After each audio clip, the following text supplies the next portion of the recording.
Bueno, señores, es un gusto enorme. Agradezco, padre, la invitación para venir a la fiesta. El año pasado justo fue para la misma ocasión de la fiesta de la patrona. Y es un gusto por los amigos. Y después, como está el padre Marcelo Cuervo allá en el priorato, Mendoza es algo muy cotidiano en el priorato. Muy presente. El padre Trejo me pidió 2 conferencias sobre literatura. Yo le di varios temas y él eligió Crimen y Castigo y Chesterton. Entonces, hoy vamos a mirar principalmente al autor, Chesterton, y solo citar y nombrar sus obras. Sería interesante poder hacer el análisis de sus obras, pero no alcanza la conferencia. Pero mañana al revés, vamos a mirar especialmente la obra, Crimen y Castigo, y de resbalón al autor. Pido disculpas por el atrevimiento de hablar de literatura delante de académicos y catedráticos formados en el tema. No tengo otro título que mis lecturas y el gusto. Pero en literatura eso es mucho. Sí, es un elemento muy central el gusto. Sería también un tema interesante hablar el papel de la literatura en la vida del pensamiento y en el pensamiento católico, pero para otra ocasión, para otra invitación del padre.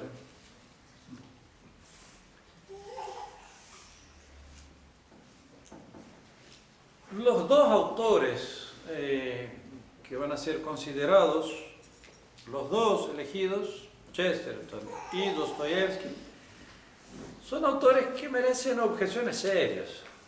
Si nosotros miramos con cuidado, yo les propongo, hacemos eso con los cursos allá en Buenos Aires, empezamos el curso con las objeciones, pasamos todas las clases y al final respondemos a las objeciones, como hace Santo Tomás en sus artículos.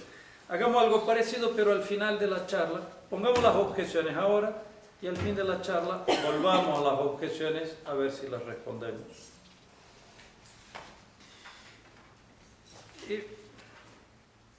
La primera gran objeción a Chesterton hecha en nuestros ambientes es que no es un autor serio. Aún los temas más graves e importantes los trata así de modo chistosito. Parece una conversación de borrachos en un bodegón, una cosa que no tiene dirección ni sentido, y uno dice, ¿a qué perder el tiempo con una cosa así? Tiene aforismos interesantes que sirven, pero dediquémonos a algo serio, algo que valga la pena. Segunda objeción, también Chesterton se hizo católico, bien, pero eso no hace de él un autor religioso. Que él sea católico no hace de su obra una obra católica. ¿Para qué estudiar un autor así en el priorato? Tercera objeción.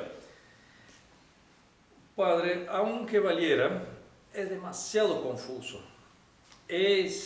Sus constantes paradojas, sus relatos que uno no sabe de qué está hablando ni hacia dónde está yendo, es un nonsense, es como entrar en una pesadilla. De hecho, uno de sus libros él pone como La Esfera y la Cruz, una pesadilla. Pero uno puede aplicar ese título, subtítulo casi a todas sus obras. Cuarta objeción, padre, lo leen todos, los católicos y los anticatólicos. Lo leyó Castellani y lo leyó Borges. Lo leen los liberales y lo leen los comunistas. Lo leen los nacionalistas y lo leen los libertarios. y todos lo aplauden. Lo mínimo que podemos decir de un autor así es que es ambiguo. Un autor que llega y es mirado así por todos lados y aplaudido por todos lados, probablemente no dice nada. Son objeciones. Ya vamos a ver. No las crean. No las crean. Quinta objeción y la última. Tuvo graves errores en su doctrina. Él va a defender la Revolución Francesa y proponer la Revolución Francesa como un gran ideal. Él va a proponer la democracia como algo esencialmente católico, y él va a proponer un espíritu anárquico. Él va a mirar cualquier orden de gobierno como algo peligroso y malo.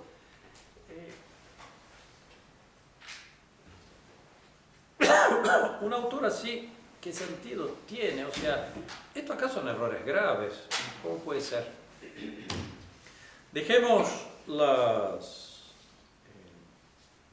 objeciones, volvemos a ella al fin. Nosotros empezamos 5 minutos, tomamos una hora y después abro las preguntas o a las objeciones. Chesterton es muy importante lograr entender su contexto. Hay autores que no hace falta entender su contexto. Para leer la Suma Teológica da lo mismo saber en qué siglo escribió, qué le sucedió. Ya otros autores, o sea, Santa Teresa de Ávila, uno está de lleno en todo su contexto, y Chesterton su conversión no es solo un retorno a la fe, sino que es un vencer los errores de Inglaterra, de la historia de Inglaterra. Es muy difícil entenderlo sin entender la historia de los errores de Inglaterra y sus reacciones. Muchos de los errores que nosotros subrayamos acá son reacciones en contra de los errores esenciales y fundamentales de Inglaterra. Inglaterra fue parte muy central del mundo medieval. Su pecado original, bueno, hay un pecado original anterior, que el pecado anterior al pecado original de Inglaterra es el apoyo que Oxford le hace al obispo Tempier en la condena de Santo Tomás. La condena de Santo Tomás es como la encrucijada de la historia de la cristiandad. Las tesis, algunas tesis de Santo Tomás van a ser condenadas por el obispo de París 3 años después de la muerte de Santo Tomás, y eso desata el movimiento nominalista en las universidades, y es como el inicio de la caída. O sea, el inicio del Renacimiento está allí. Y Oxford era un franciscano, el que le va a apoyar al obispo Tempier, casi con un rencor personal en contra de Santo Tomás. Inglaterra va a entrar de lleno en el nominalismo. Podemos decir que ese es el primer así gran acto grave, pero su pecado original que yo ponía acá fue no reconocer la intervención de nuestro Señor en la disputa por el trono del rey del trono de Francia. Cuando nuestro Señor interviene en la política contingente, no está el padre francés, ¿no? Puede ser discutida las razones francesas, o sea, las razones que dan para que Inglaterra, que la pretensión de Inglaterra al trono francés fueron falsas, es muy discutible. Y si uno baja al concreto, es realmente discutible, pero lo que no es discutible es que nuestro Señor intervino y dijo, no me importa, el rey acá soy yo, y yo no quiero al rey inglés acá. ¿Y por qué no? Porque no me da la gana, dijo nuestro Señor. O sea, no doy razón a nadie. Y de hecho, el rey de Francia era un desastre así, pésimo.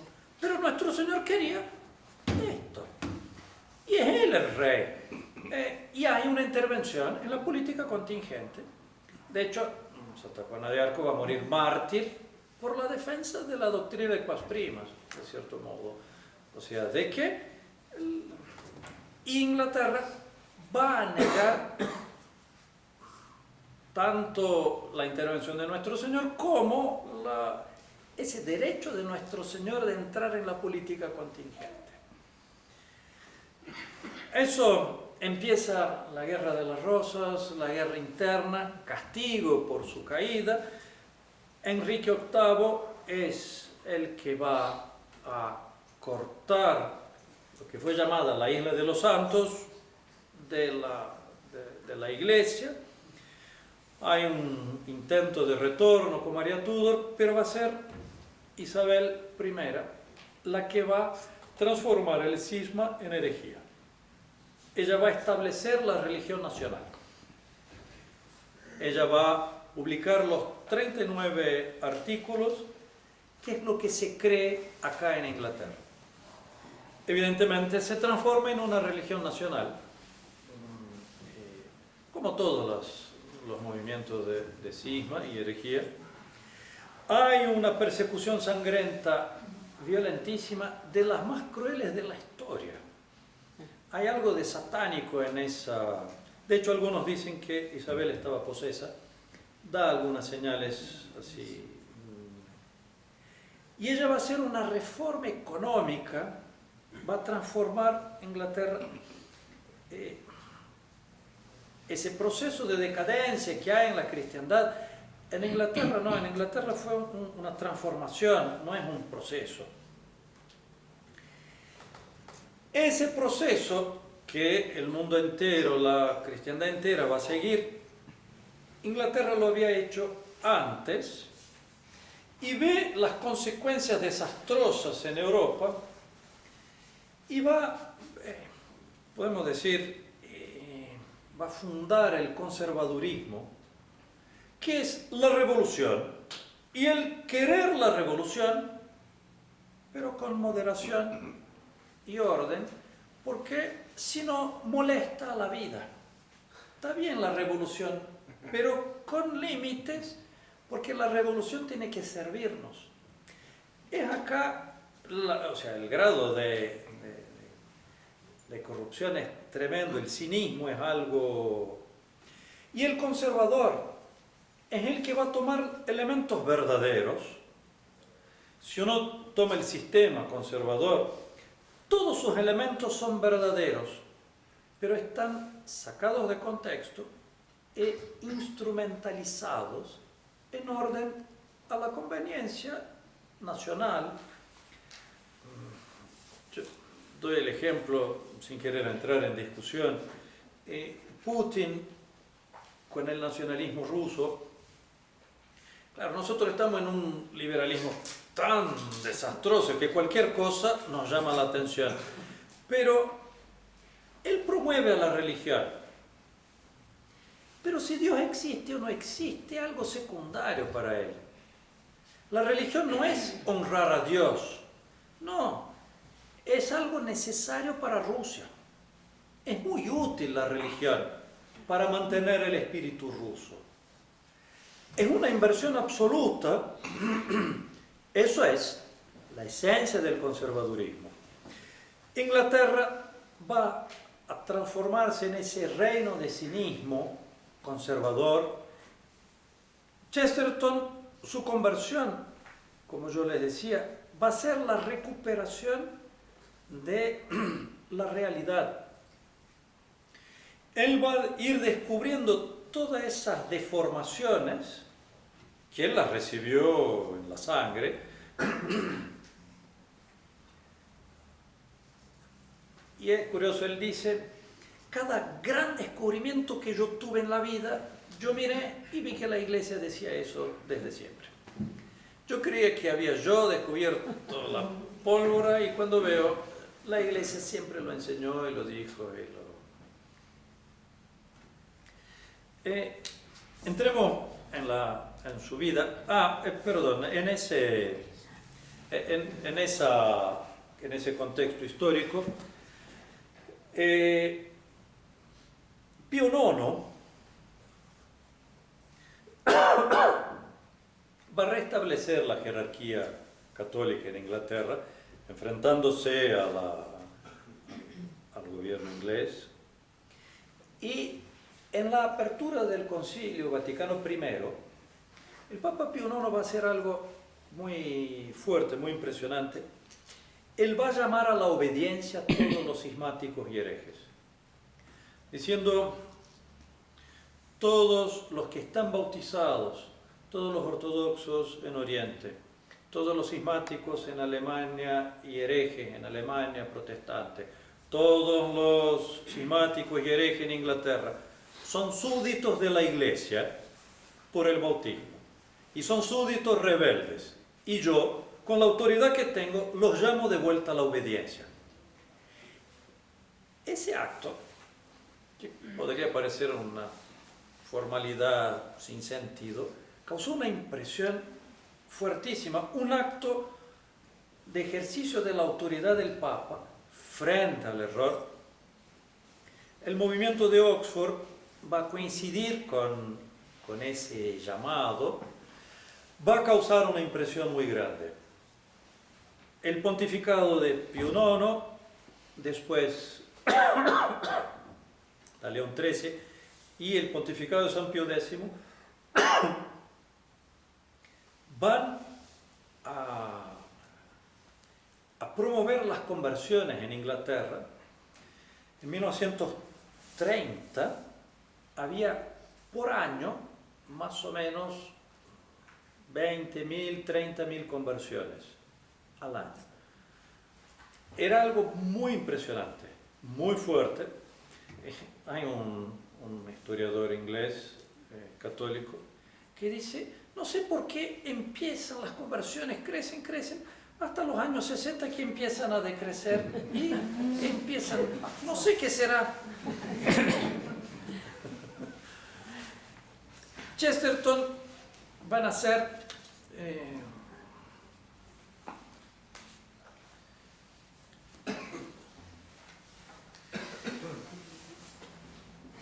él va a nacer de una familia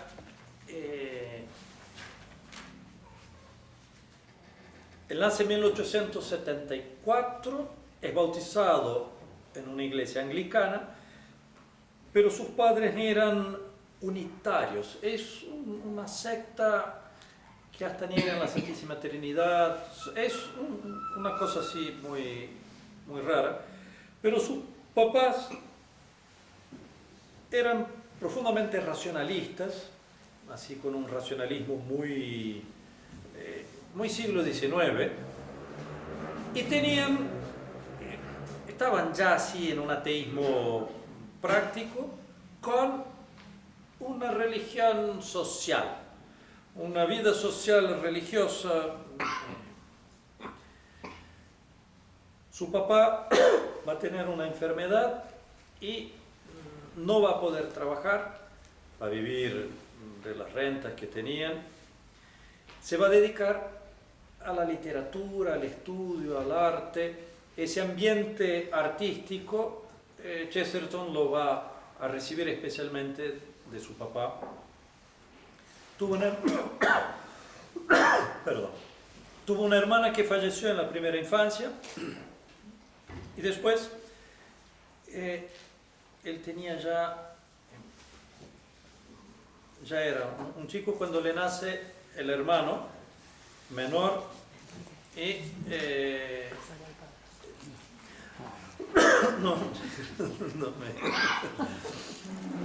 el Chesterton, Gilbert, va a decir, ay, qué bueno que me nació el hermano, voy a tener a alguien que escúcheme. ¿Qué? Claro, la referencia, que me escuche, alguien que, finalmente. Él va a estudiar en un colegio famoso, allí, St. Paul's School, y va a tener dificultades tremendas en el colegio. Su colegio, de hecho, su primaria y parte de la secundaria va a ser un desastre. Él tenía miopía y no se dieron cuenta, y él va a pasar gran parte de la infancia sin medio perdido en lo que estaba sucediendo ahí en el colegio. Y, además, con una imaginación muy intensa, muy despistado, la va a pasar muy mal en su colegio. Y él va a decir que nunca aprendió nada en el colegio. De hecho, va a ser muy crítico toda su vida de lo que él llama el sistema oficial educativo. Y él va a decir que esa artificialidad, mi tos es más profunda, es una gripe que la vengo arrastrando, pero gracias.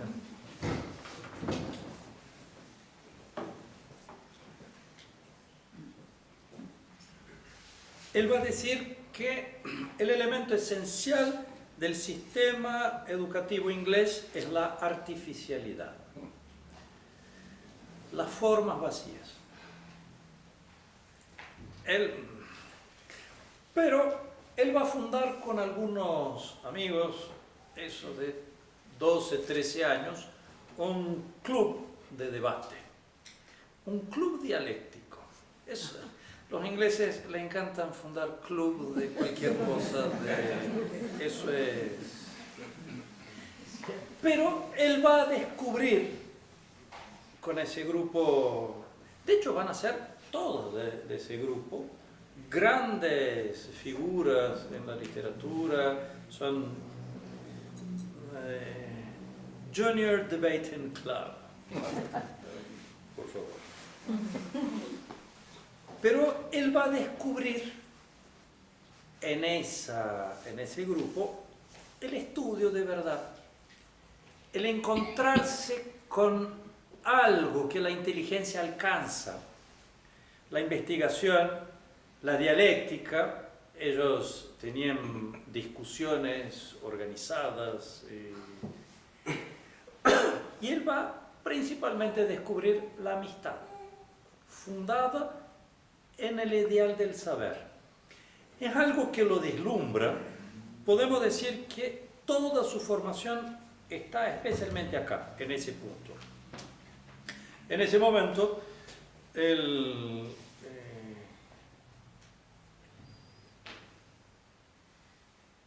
este muchacho adolescente se declara socialista agnóstico militante.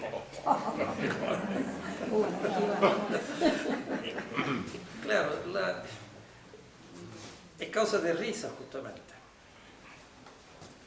Pero termina el periodo escolar, sus amigos se van a Oxford y él, creyendo seguir una vocación familiar, va a la escuela de artes famosa, Slade School of Arts. La pérdida del ambiente de los amigos y el contacto con el ambiente académico artístico, especialmente relativista, cínico y moral, lo va a llevar a una tristeza muy, muy profunda. Él va a probar de una tristeza que él después va a luchar toda su vida, diciendo como la herida del siglo. Él la probó, y en este ambiente él va a tener algunas experiencias espiritistas de kardecismo. No sé si conocemos, hay un inglés, Allan Kardec, que funda una religión de invocación de los espíritus. que se puso muy de moda en Inglaterra en el siglo XIX, que invocan los espíritus. Una cosa horrible, muy satánica, muy... Y él se va a meter por curiosidad en ese ambiente y él va a decir, me encontré con el demonio personalmente, yo lo conocí personalmente. Eso fue un remesón. Él huye, de hecho, en la escena donde él tiene ese contacto con el demonio, él huye y él escucha al que era su maestro, que lo estaba guiando en ese lado, que hace como un acto definitivo de entrega al demonio. Él escucha así en la sala, en la sala donde estaba. Es algo tremendo que lo marcó de modo muy profundo. Eso le va a hacer mirar, él toca fondo en esa circunstancia y va a empezar a revisar toda su actitud, su pensamiento. Empieza a un proceso, es algo muy fuerte y muy inmediato, a descubrir la naturaleza humana. Él va a decir, lo que tienen de común los santos y los pecadores, esa naturaleza que la recibimos, que es nuestra herencia. El gran dilema, va a decir él, es que es una naturaleza y caída. Y la heredamos ambas cosas. Se retiró de la universidad sin títulos y empezó a trabajar como periodista, haciendo reseñas de libros y artículos. Sus artículos empiezan a llamar la atención por lo curioso de su modo de escribir, en que él toma aspectos de la vida cotidiana que nadie se da cuenta y pone las luces sobre esas cosas, el vaso de agua, el gusto del jarro, el modo de vestirse. Empieza a mirar lo obvio, lo evidente. Son cosas muy poco discutidas, que no causan rechazo a nadie. Él empieza a llamar la atención y a ser leído. En ese momento conoce a una chica, Frances, ella de una familia anglo-católica. Los anglo-católicos son el movimiento, lo que resultó del movimiento de Oxford, que no se convirtió al catolicismo. Esos son los que se llaman anglo-católicos.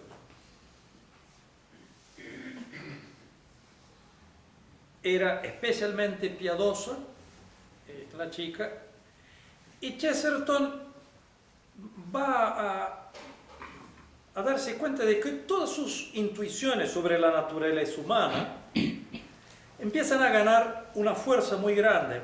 El amor de la esposa, el ideal de la familia, de los hijos, la grandeza de la carne, de la vida humana, la importancia de la casa. El ideal se hace carne. El ideal de esa recuperación de la vida verdadera, humana. Se casa a los 27 años y vuelve a practicar la religión en el ambiente anglicano conservador, anglo-católico. Por esos años él descubre en una reunión a Hilaire Belloc, de carácter fuerte, expansivo, agresivo, hablador, que le gustaban las peleas, y le gustaban las peleas que llegaba a la sangre, y católico. Chesterton lo va a mirar como un bicho raro, diciendo, ¡qué bicho interesante! Y lo mira y dice, va, y se hacen muy amigos. Empieza una intensa actividad literaria. Él es aplaudido en toda Inglaterra. Y sus descubrimientos personales, o sea, su vuelta a la recuperación del orden natural, empieza a ser estimado y leído, y él empieza también una línea de su vida que va a ser la polémica. Él va a ser un gran polemista. Su primera controversia pública va a ser con John Clifford sobre un proyecto de educación religiosa en Inglaterra, que el gobierno inglés propone una reforma en que la religión, en que se estudie elementos de la religión sin decidir cuál es la religión. Que se estudie la Biblia sin una religión. Chesterton dice, perdón querido, pero eso es protestantismo. Entonces, proponer la cosa así es ya elegir el protestantismo, no es ponerse neutral. Él gana esa controversia, esa polémica, pero hay algo muy curioso en Chesterton, que él va a pasar toda su vida en polémicas, pero él logra crear una estima en el adversario. Cosa rara. Él logra descubrir el adversario, entenderlo, estimarlo y apuntar sus errores. Con una estima muy verdadera y muy sincera, que al otro lo descoloca y delante de los golpes, él se ríe. O sea, él fue quedando cada vez más gordo, pobre Chesterton, lograba recibir los golpes sin que lo... En este periodo... hay una escena interesante también, que él está en una reunión, en una cena, y en la casa de un judío literato, y fue invitado también por el judío literato, el padre John O'Connor, que era un párroco irlandés que estaba de paso por ahí y que era conocido del literato ese judío. Y él... Chesterton queda así. Chesterton le encantaban los personajes.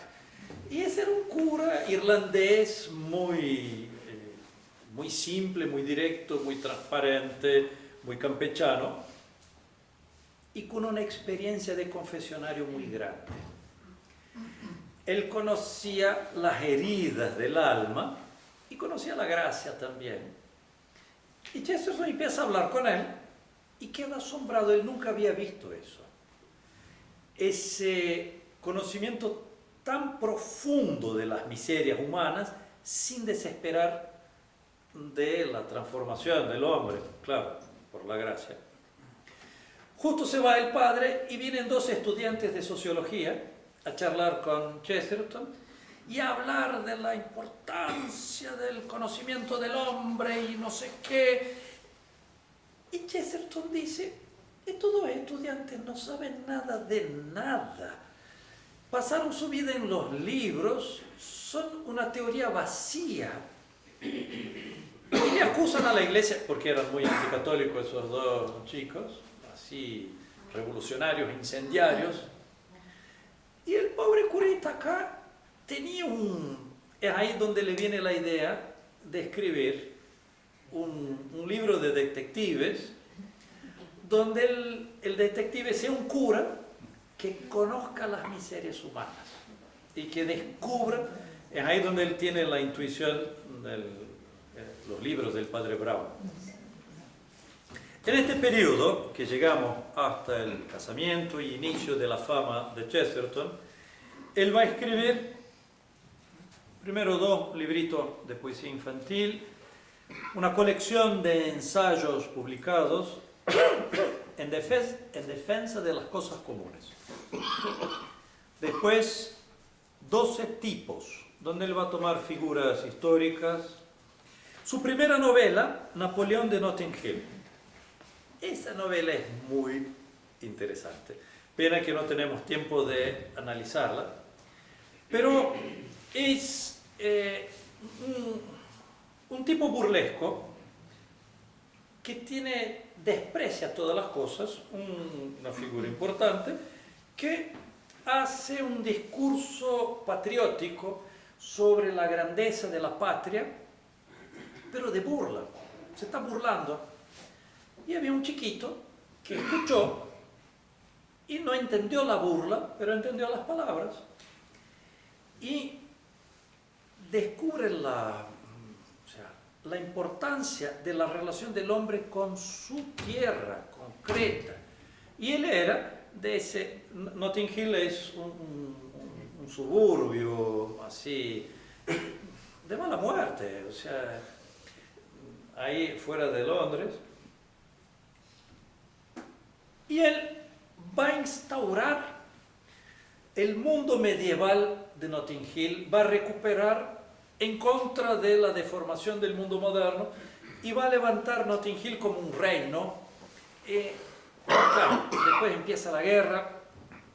Es muy, muy interesante el libro, bastante loco.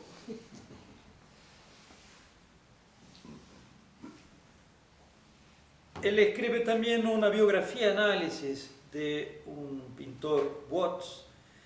Va a escribir un libro muy interesante, Herejes, donde él va a tomar los grandes pensadores contemporáneos y va a decir, muy bonito eso, pero acá está equivocado. Acá él está proponiendo algo en contra del orden natural. Él va a siempre salvar el orden natural y va a defender la iglesia desde afuera. O sea, diciendo, la iglesia es algo que fundó la sociedad. Si atacamos la iglesia, estamos atacando la sociedad. Va a escribir también una novela en ese tiempo, El Club de los Negocios Raros, muy interesante también, que era un club donde para poder ingresar en el club, el miembro tendría que vivir de algo que nunca hubiese sido hecho jamás en la historia de la humanidad. Entonces son los cuentos más enloquecidos, pero hay uno muy interesante, les recomiendo la lectura. Hay uno muy interesante que es un juez que va a ofrecer sus servicios libremente para juzgar y absolver o condenar a las personas según la justicia y no según las formalidades exteriores. El reo tiene que venir libremente y pagarle al juez. Y el juez se ofrece a mirar el caso y decir lo que es justo y lo que es injusto. En ese mundo donde nadie más sabe lo que es justo e injusto, él termina siendo muy solicitado. Y acá Chesterton estaba haciendo un chiste sobre la confesión. Él agarra el sacramento de la confesión, le da vuelta, saca de su contexto y pone su esencia. Claro, es un tribunal donde nosotros vamos libremente a presentarnos como reos y pedir sentencia y buscar saber lo que es justo, y muchas veces no sabemos lo que es justo, lo que no es justo, y vamos a escuchar ahí va a escribir una biografía de Charles Dickens, también muy interesante, otro libro de ensayo, todos los artículos que él publicaba, después de un cierto tiempo él los juntaba y publicaba como un libro. Ese tiene el título Todo. Eso. Y su libro Herejes fue criticado muy violentamente, especialmente por un comentarista de un periódico, un diario ahí de Londres, que va a decir, muy bonito que el señor Chesterton hable de las herejías ajenas, que él venga primero a decir cuál es su ortodoxia, qué es lo que él presenta como lo recto, y nos dé la ocasión de atacarlo a él también. Porque es muy fácil tirar piedra a los demás y acusarle a los demás de herejía, y él se esconde y nadie sabe qué es Chesterton. ¿Es católico? ¿Es anglicano? ¿Es protestante? ¿Qué es? Nadie sabe. Chesterton agarra el reto a duelo y escribe el libro Ortodoxia, un famoso libro Ortodoxia, que es muy interesante. Es uno que merecía que hiciéramos una reseña. Pero él se va a enfrentar a un hombre que no tiene fe y lo va a hacer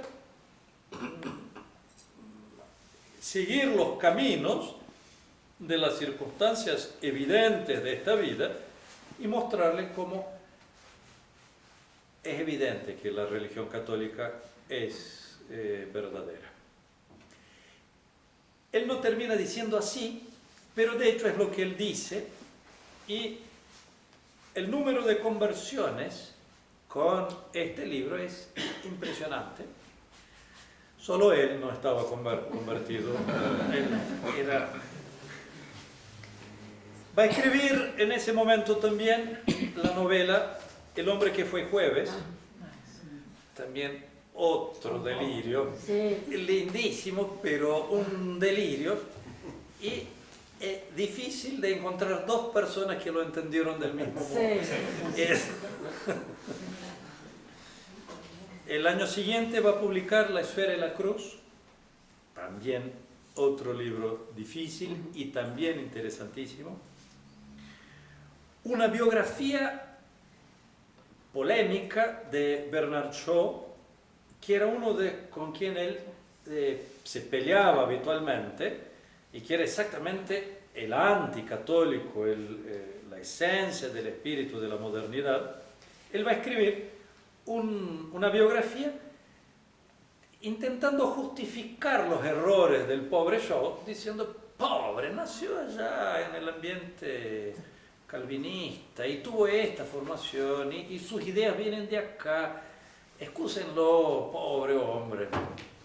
Es muy interesante el ensayo, y el que más le gustó fue al propio Shaw. Fue otro libro, no sé cómo traducirlo, Tremendous Trifles, tremendas cosas sin importancia.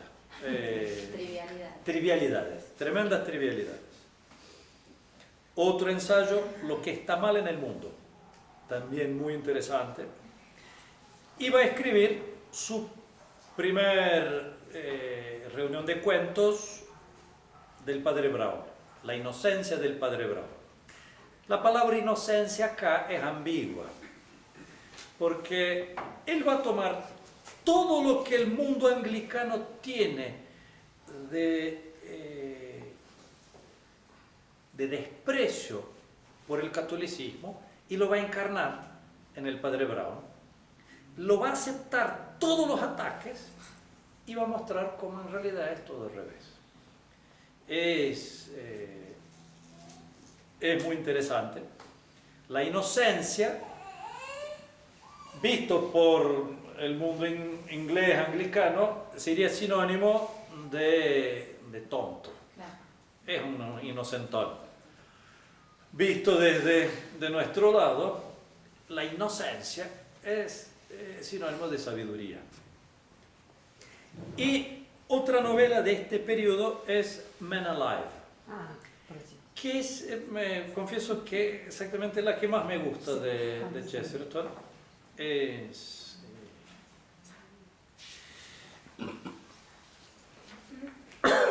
Antes de... El tiempo va pasando muy rápido.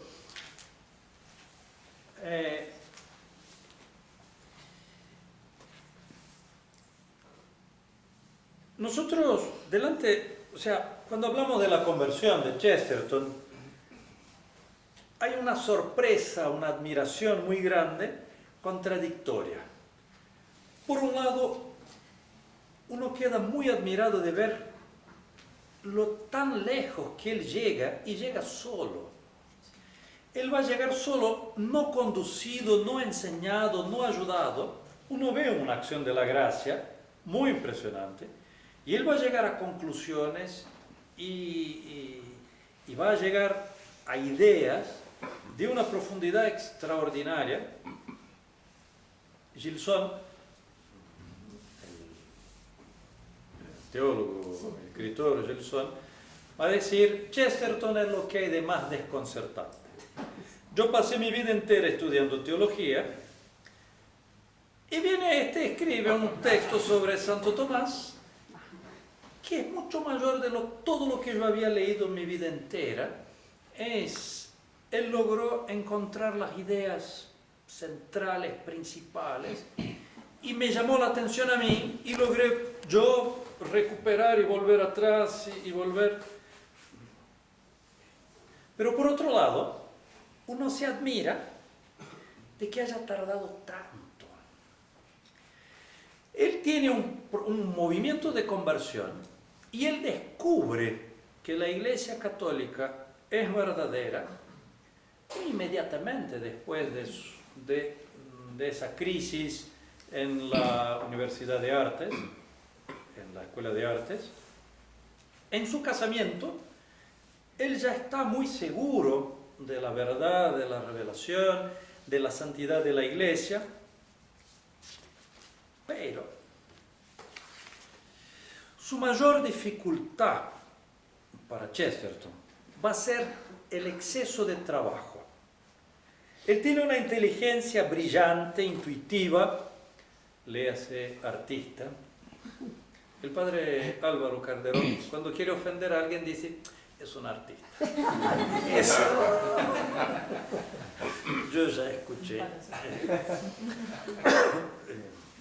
Ya me llegó ese epíteto.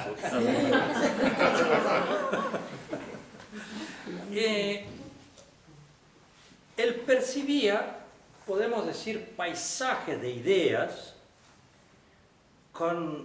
extraordinarios, pero no tenía el tiempo de percorrer esos caminos. Todo quedaba como una seguridad de dirección, pero sin la certeza de qué paso tengo que dar ahora concreto. La relación con sus papás fue algo muy difícil, especialmente su padre, que era de un anticatolicismo muy furibundo. Su conversión se le figuraba a Chesterton como un atentado contra el cuarto mandamiento, contra la piedad filial. Entonces él decía: yo tengo que estar muy seguro, yo no puedo dar ese paso si yo no estoy plenamente seguro. Y los anglo-católicos dicen que ellos pertenecen a la Iglesia Católica, solo que la Iglesia Católica no sabe, pero que ellos pertenecen. Esa es la teoría de los anglo-católicos. Pero su mayor problema fue especialmente su mujer. Su mujer.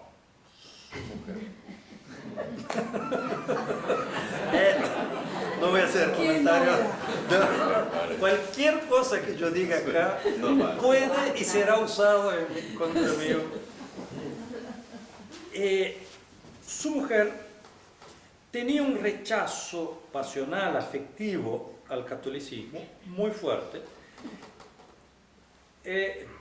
El anglo-catolicismo, sí,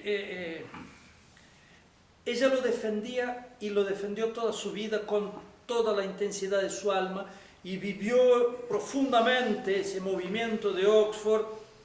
La conversión al catolicismo era algo como una traición a ese gran movimiento de Oxford, a esa grandeza de esa obra. cuando ella empieza a ver los pasos de su marido hacia el catolicismo, ella le dice, mira, vos haces lo que tengas que hacer. Vos respondele a Dios primero. Pero, si te haces católico, nosotros vamos a estar unidos en todo, salvo en lo esencial.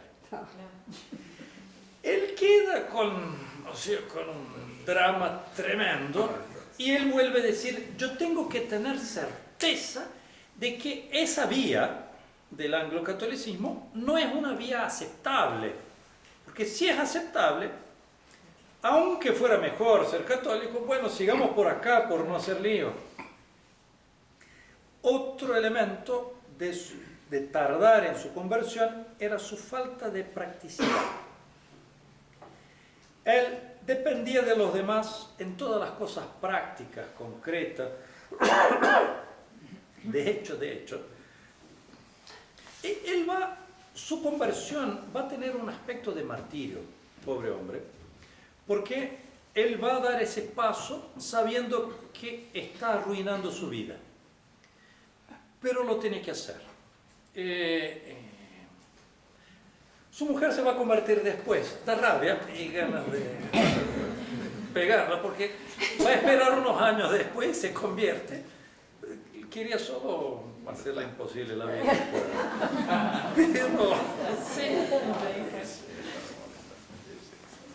Pero después que ella se convierte, él le iba a pedir, sí, Francis, yo tendría que confesarme. ¿Qué es lo que tengo que confesar?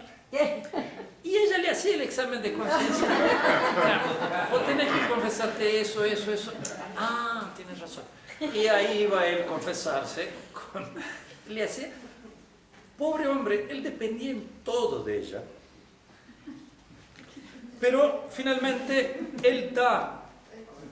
Llega un momento, hay la crisis de la iglesia anglicana delante de los ojos de Chesterton fue un elemento muy fuerte para decirle, esto acá no puede ser. La falta de unidad era algo muy evidente. La iglesia de Inglaterra, decía Chesterton, no es un cuerpo, sino que es un aglomerado, es un prensado.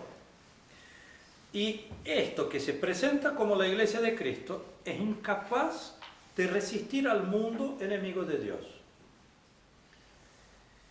Él va a decir, si la iglesia no es capaz de corregirme, sino que va a seguir mis errores delante de mi presión, esa no puede ser la iglesia de Cristo.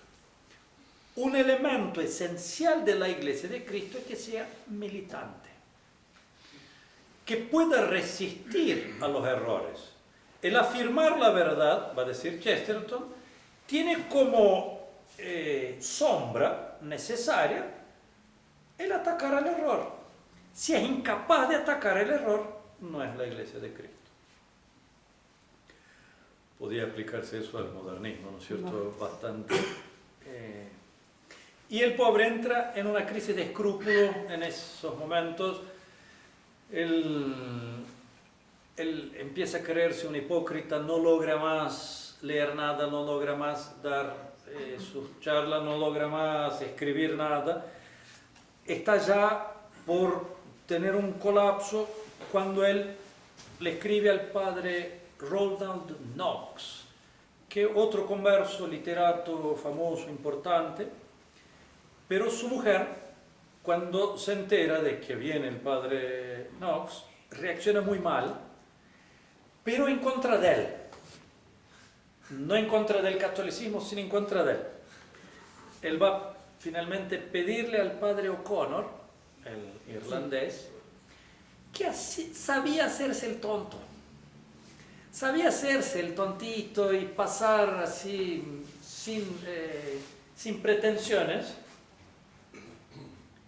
Él le pide ayuda y le avisa y le pide que soporte la agresividad de su mujer. El padre O'Connor dice, fácil, vamos.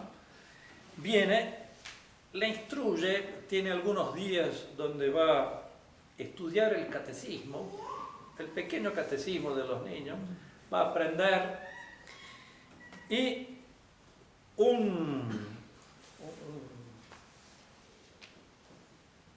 prior, no era abad, va a ser abad después, un prior, Ignatius Rice, benedictino, que leía todas las cosas de Chesterton, tenía así una admiración por Chesterton, ofrece la iglesia de su abadía para la ceremonia de su conversión. Chesterton prefiere organizar con el padre O'Connor el salón de un hotel de la estación de tren de su ciudad. Beaconsfield no tenía iglesia. Entonces ellos adaptan un saloncito.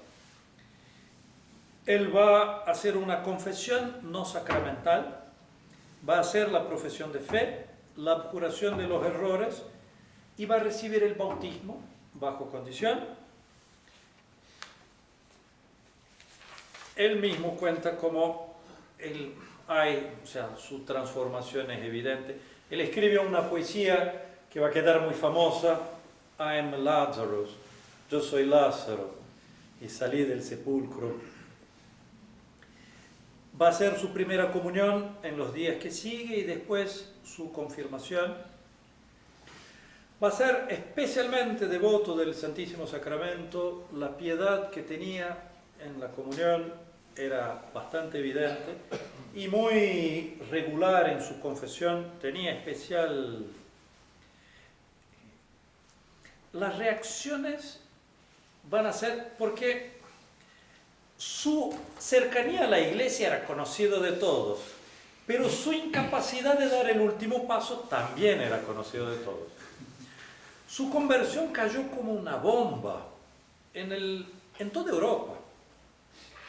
Él va a recibir toneladas de cartas de amigos, de lectores, de enemigos, y él va a responder a cada una de las cartas. Se va a tomar el trabajo de responderle a todos. Hay una carta muy interesante donde el tipo le dice: ¿cómo puede ser que un hombre inteligente, que sabe pensar, hace ese acto de renuncia de su inteligencia entrando en la iglesia? Ahora va a tener que creer lo que te impongan. Él hace una carta de respuesta, es hermosísima la carta, mostrando cómo es exactamente al revés. O sea, esa docilidad de la inteligencia delante de lo revelado no le rebaja a uno, sino que lo levanta. Lo levanta muy por encima de cualquier inteligencia humana. Y ahí él va a usar por primera vez, diciendo que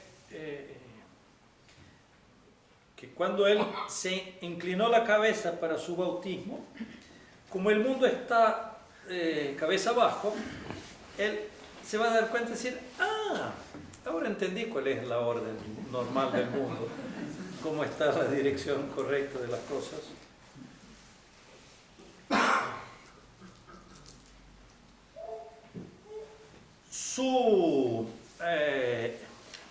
En ese momento su fama se hace extraordinaria. Él empieza a ser invitado a todo el mundo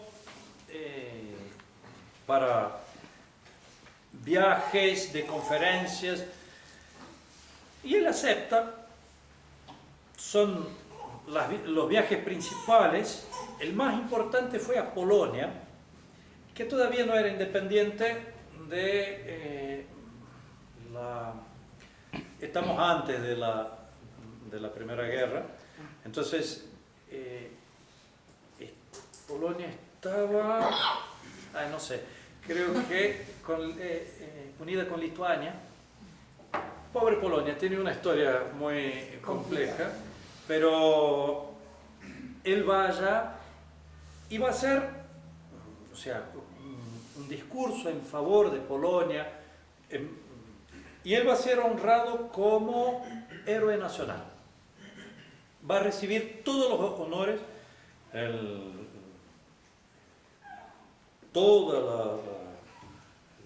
no era presidente, pero bueno, el gobernante, el ejército, le ofrecen hacer un desfile con el ejército montado a caballo. Él dice, no, yo no logro, y pobre caballo, mire eso. Él decía que él era el hombre más cortés de toda Inglaterra, porque él lograba levantarse y ceder su lugar a 3 señoras.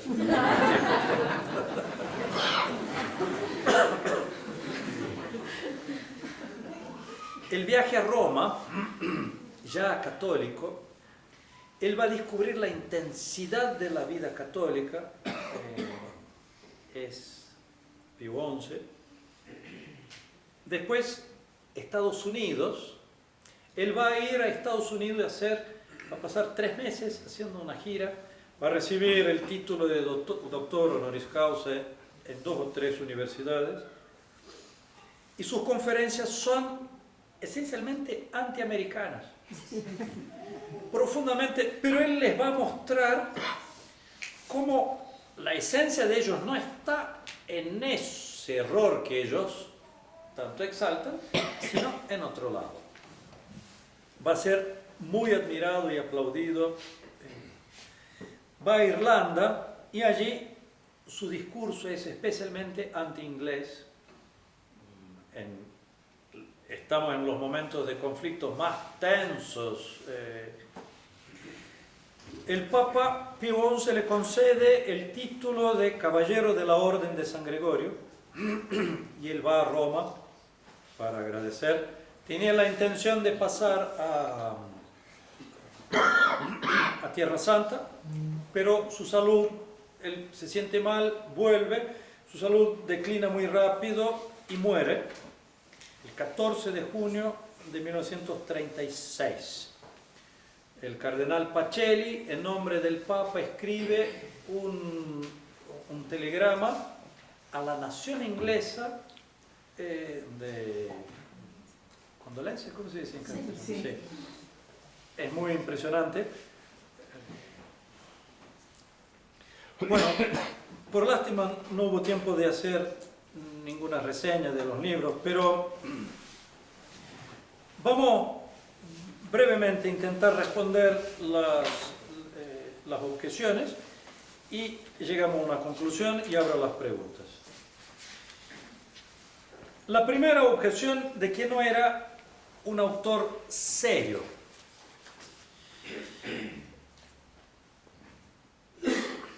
Hay una diferencia entre la filosofía y el sentido común. Chesterton va a hablar muy seriamente y de los temas más profundos, centrales, necesarios, pero no con las herramientas técnicas, podemos decir, de la filosofía, que le hubiesen sido bastante útiles, sino él va a hablar fundado en el sentido común, en la capacidad normal de todos los hombres de alcanzar la verdad. Y él tiene un recurso a la risa, a la ironía, que tiene doble intención. Primero, el uso clásico socrático de desarmar la objeción, riéndose un poco, poniéndola en ridículo a la objeción. Sócrates lo propone como un elemento, pero él va a poner especialmente en la risa un elemento del gusto. Lo que él va a decir es que el gusto en nosotros, teniendo el cuidado de que tenemos nuestra naturaleza herida, pero el gusto en nosotros apunta a algo que responde a nuestra naturaleza. El hombre en el desierto tiene certeza de que hay una relación esencial entre él y el agua, por ese movimiento tan fuerte que él siente de la sed. El hombre moderno va a decir que todo lo que nosotros tenemos es fruto de las convenciones. Él va a decir, no. Y el gusto es una señal de respuesta de nuestra naturaleza. Lo que él quiere acá es hacer con que el lector tenga una experiencia personal de encontrar el objeto y ver la proporción entre él y el objeto considerado. El gusto que él pone o sea, en esa risa, en esa sonrisa delante de lo que él está considerando, va en esa dirección. Él tiene una frase que él dice: el hombre que tome leche pura es señal evidente de herejía. Claro, porque él decía, es horrible leche pura. El hombre que vaya en contra de sus gustos de ese modo es señal de que tiene mal las cosas. O sea,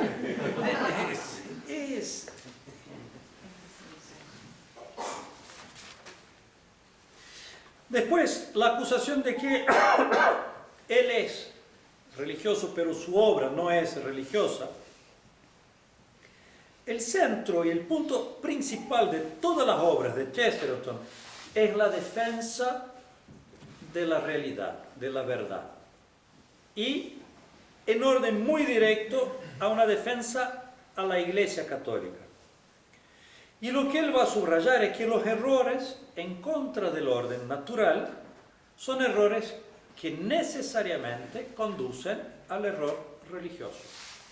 Un error en la lógica, un error en la física, un error en la naturaleza del hombre, un error en la naturaleza del pensamiento, son todos errores que uno dice no tiene nada que ver con la religión. No, al revés. Un errorcito acá y yo estoy completamente afuera y soy incapaz del orden religioso. La obra de Chesterton es profundamente religiosa y tiene una intención religiosa. La objeción de que es demasiado confuso, que es un nonsense, que es algo absurdo, de hecho, el estilo de Chesterton no es claro, no es obvio. Él no explica su razonamiento, empieza a razonar y uno no sabe de qué está razonando. Eso es desesperante.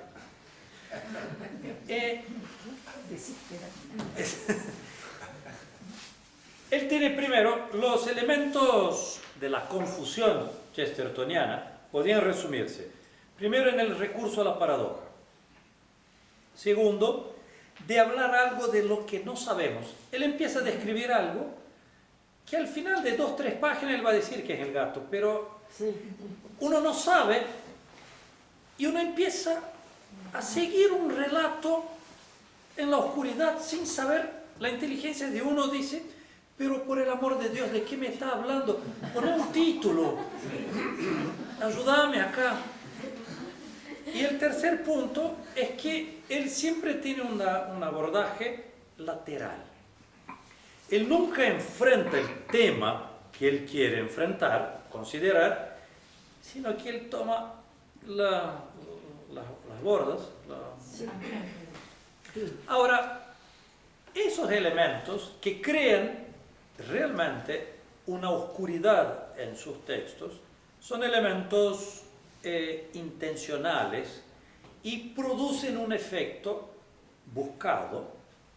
La paradoja, él va a decir, yo nunca usé una paradoja en la vida. Eso es una paradoja.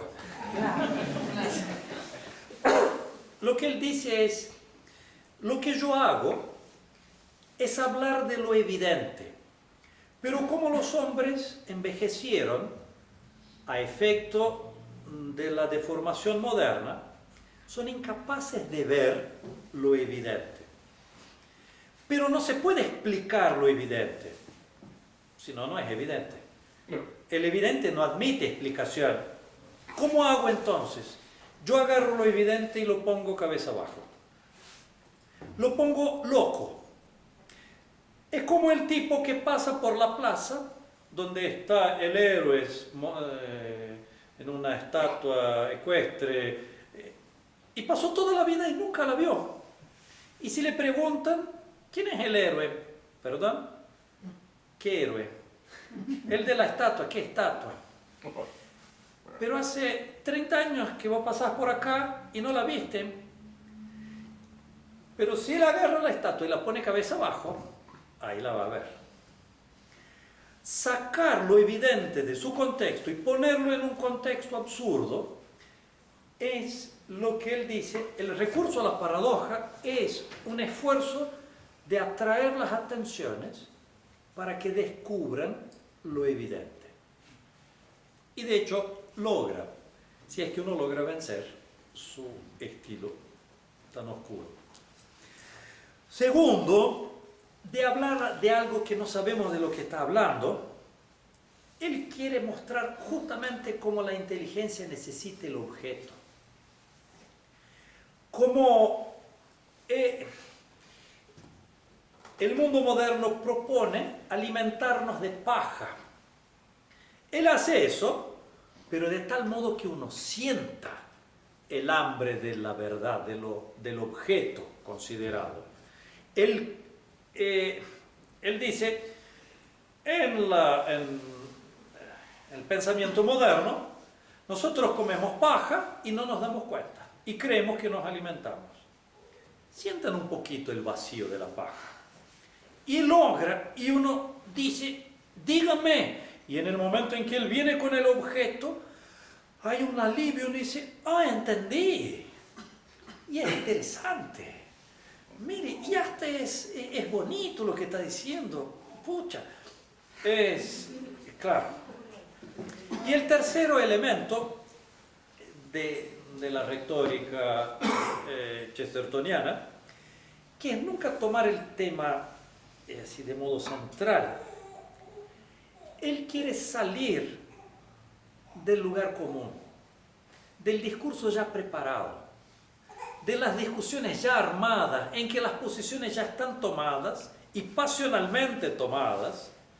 Él agarra la misma discusión y la toma de algo que nadie nunca se dio cuenta y agarra de ahí y hace con que la inteligencia del objetante, del enemigo, del contrincante, sea obligada a mirar, salir de esa estructurita de su discurso ya preparado y miren lo que está siendo considerado. Entonces él va muy lateralmente y finalmente llega a lo que tiene que considerar, pero evitando esos movimientos pasionales. Bueno, llegando a la conclusión, Chesterton tiene un don, que es el de iluminar el alma del lector, bueno, el lector que logra vencer, superar su texto, pero logra iluminar el alma con una felicidad inesperada. Eso es el don propio de Chesterton, muy análogo a la acción de las comedias griegas o de las comedias de Shakespeare. Tienen el gran efecto de las comedias griegas y especialmente las de Shakespeare es devolver la esperanza al alma cansada por medio de la alegría, del gusto. Y ese es un efecto, es un antídoto de ese mundo moderno que ya es una antesala del infierno. La tristeza de este mundo moderno es ya un aliento del infierno. Chesterton es realmente un antídoto. Y nosotros podíamos pensar que Chesterton sería una ayuda muy grande, apologética, para ayudarnos en las conversiones. Padre, tengo un amigo que quizás si yo le doy, ¿cuál libro de Chesterton sirve para que se convierta? Ninguno. No. El mundo moderno no es capaz de leer la Chesterton porque hay que leer. Chesterton supone que el enemigo, el hombre aún sin fe, le va siguiendo, va pensando. El mundo moderno no es más capaz de pensar. Chesterton no sirve para el mundo moderno. Bueno, padre, entonces, ¿Para qué sirve? ¿para qué? Sirve para nosotros. Y cada idea, nosotros somos mucho más hijos de nuestro tiempo de lo que imaginamos. Nosotros nos creemos medievales, ay, pobre de nosotros. Y Chesterton nos hace descubrir lo que nosotros creíamos que sabíamos. Hay un gusto de descubrir verdades que ya las creíamos nuestras, pero después que damos esos pasos, ahí sí, nuestra inteligencia las agarra y nosotros, la inteligencia la ilumina. Y alcanzar esas ideas nosotros, con esa autenticidad, nosotros iluminamos alrededor. La apologética actual de Chesterton es indirecta. O sea, es iluminando a nosotros, nosotros iluminamos a los demás. Bueno, yo dejo acá las preguntas, a las objeciones. Sí. Usted dijo que algo que no tocó, que es ¿por qué le gusta a todos? Ah, Creo que le quedaron varias objeciones.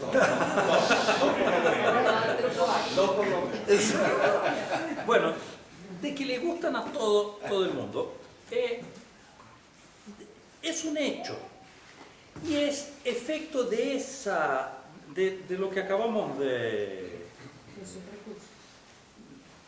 subrayar, de ese elemento de la retórica chestertoniana, de evitar el discurso armado. Exacto. Y directo. Sí. Todas las discusiones hoy, nosotros vivimos en un mundo que es subproducto de subproducto de subproducto de algo ya, es todo de segunda mano. Todos viven de ideas que no las ven, no las entienden. Es algo tremendo ese mundo falsificado en que nosotros vivimos. O sea, una vez, comentario personal, pero yo entré en un colectivo y había un dark que estaba justo a mi lado exactamente. Dos dark. Hacia Y el tipo empieza a hablar de él era activista de un movimiento que invadía casas y las ocupaba y claro. Y en un momento empezamos a hablar, fue chistoso, porque él dijo, mira, estoy hablando con un cura. Fue el padre Brown, ahí fue. Algo así, claro. Pero hay un momento en que él me dice, no, porque nosotros tenemos como gran ideal luchar en contra de la moda. Yo dije, no, para. Vos sos la moda, no me vas a perdonar, pero yo entré acá y te vi y yo sabía lo que pensás, lo que me iba a decir, el modo con que iba a decir, las palabras que usás. Yo ya sabía todo de vos, porque igualito a vos hay en cada esquina, en el mundo entero. Él quedó, o sea, no sabía si me pegaba, si lloraba, si qué sé yo. Chesterton él logra hacer con que la persona salga de esa estructura artificial. Creo que por eso y puede que no lo entiendan enteramente, y puede que entiendan aspectos, alcancen un aspectocito de verdad y lo asuman en su síntesis. Padre, ¿alguna pregunta? ¿Se cambió la ropa al dark o sigue igual? ¿No? Sí. Sí, por favor. Vamos. Va. ¿Qué es lo que a uno... Hay una objeción.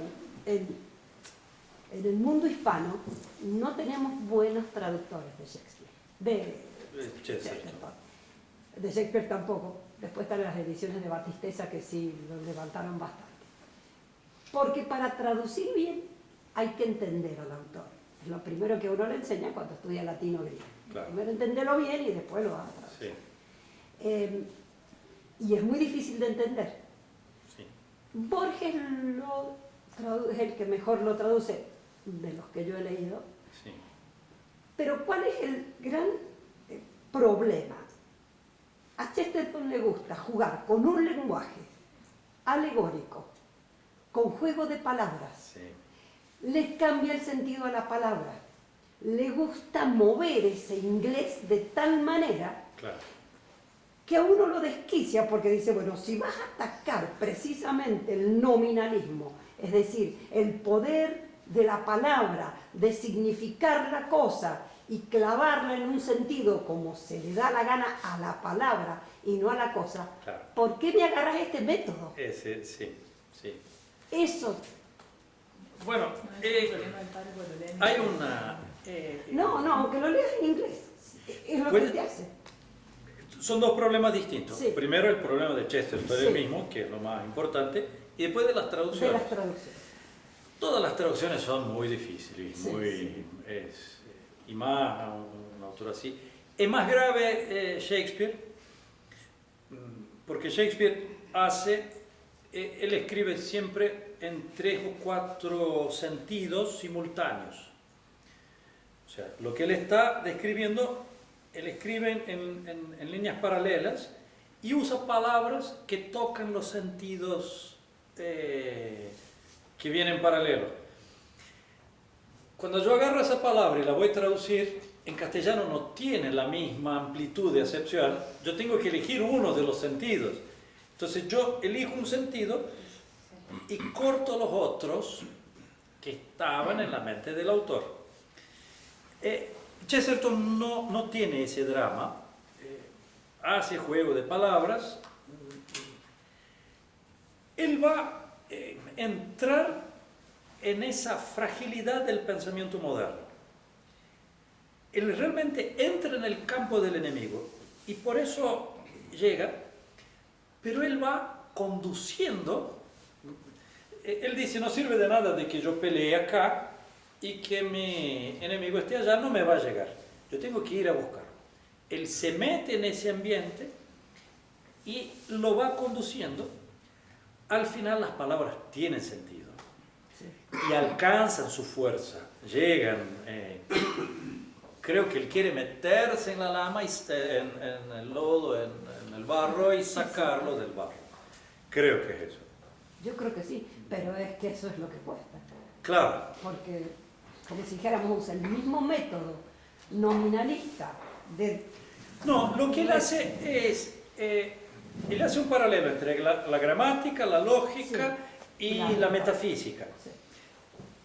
Y empieza a agarrar la gramática y muestra su relación con la lógica. Y después de la lógica con la... Bueno, Entonces, él agarra eso suelto, que suelto no tiene sentido. Pero en su relación, la gramática es un reflejo del modo de pensar. Y nosotros pensamos algo. Entonces, él va, pero llega al final. Llega Sí. al final. cuesta. Desquicia. No, Muchas gracias.